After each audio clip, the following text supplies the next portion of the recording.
राधे राधे। जैसे कि देखो कार्तिक का महीना चल रहा है और कार्तिक का अगर स्नान नहीं भी हो पाए तो इसका महात्म सुनने का विशेष पुण्य मतलब मिलता है। तो कथा हम सुनाते हैं, पढ़ते हैं। जलंधर का शिव जी का रूप बनाकर पार्वती जी के पास जाना। नारद जी बोले, ही राजा प्रतु, शिव जी के गण वीरभद्र को भूमि पर गिरा हुआ देखकर भयभीत होकर रणभूमि को छोड़कर हाहाकार करते हुए शिव जी के पास गए। तब शिव जी भागते हुए गणों का कोलाहल सुनकर तथा उनको साथ लेकर बैल पर चढ़कर हंसते हुए संग्राम भूमि में आई। शिव जी को आते देखकर उनके गण पुनः बल पाकर सिंह जैसी गर्जना करते हुए दैत्यों को बाणों की वर्षा कर मारने लगे। राक्षसगण महादेव जी को देखकर ऐसे भागने लगे जैसे कार्तिकी व्रती को देखकर पाप भाग जाते हैं। जलंधर अपने असुरों को भागते हुए देखकर हजारों बाणों को छोड़ता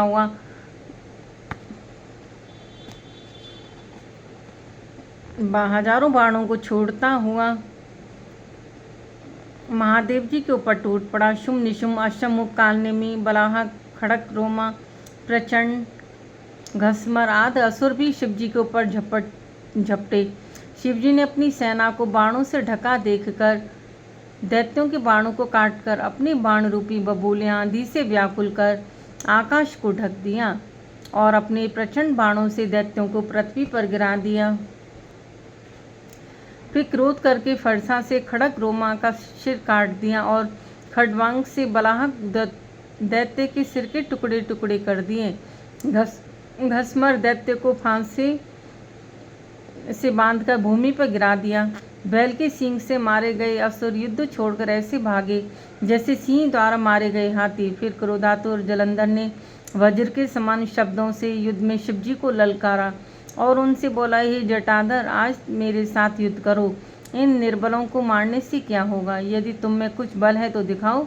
नारद जी बोले, कहकर जलंधर ने महादेव जी पर 10 बाण छोड़े। महादेव जी ने हंसकर अपने बाणों से उसके बाणों को बीच में ही काट दिया। फिर 7 बाणों से उसके घोड़े छत्र धनुष काट दिए। यह देख जलंधर गदा लेकर दौड़ा। शिव जी ने गदा के 2 टुकड़े कर दिए। अब तो क्रोध के मारे जलंधर शिव जी पर घूंसा तान कर दौड़ा। इस प्रकार उसे आते देख शिव जी ने बाण मारकर उसे कोस दूर फेंक दिया।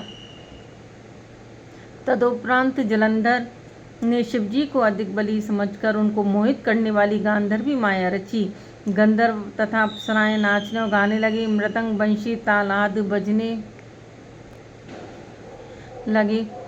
अब तो इस महानाद को सुनकर महादेव जी मोहित हो गए। उनके हाथ से शस्त्र गिर गए।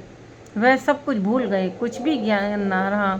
तब जलंधर नृत्यगान में महादेव जी को मोहित देख कामांध होकर जहाँ पार्वती जी थीं जल्दी से उनके पास चल दिया। संग्राम में शुम निशुम को छोड़ 10 भुजा 5 मुख 3 नेत्र और जटाओं को धारण करके शिव का रूप बनाकर बैल पर बैठकर पार्वती जी के पास गया। तब पार्वती जी रुद्र को आया जानकर सखियों के बीच से उठकर उनके दर्शन के लिए मार्ग में आई। जब उसने सर्वांग सुंदरी पार्वती जी को देखा तो अपना वीर छोड़ दिया और जड़ बन गया। तब गौरी उसे दैत्य जानकर भयभीत हो गई और छिपकर शीघ्र उत्तर दिशा में मानसरोवर की ओर चली गई। बिजली की चमक की तरह दीप्तिमान पार्वती को वहां न देखकर जलंधर पुनः युद्ध भूमि में शिव जी के पास आ गया। पार्वती जी ने मनी मन में डरकर विष्णु का स्मरण किया। स्मरण करते विष्णु प्रकट हो गए। पार्वती जी बोली, हे विष्णु, जलंधर दैत्य का किया नीच कर्म क्या आपको मालूम नहीं है? श्री भगवान बोले, जैसा छल उसने किया है उसी प्रकार हम भी उसकी स्त्री के साथ करेंगे, क्योंकि उसकी स्त्री पतिव्रता होने से वह मारा नहीं जा सकता। नारद जी बोले, इधर विष्णु भगवान है कहकर जलंधर के पुर को गए और उधर रुद्र गंधर्वाद के साथ युद्ध भूमि में स्थित रहे।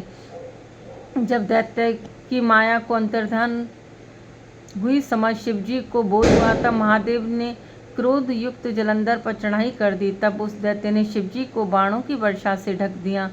16वां अध्याय।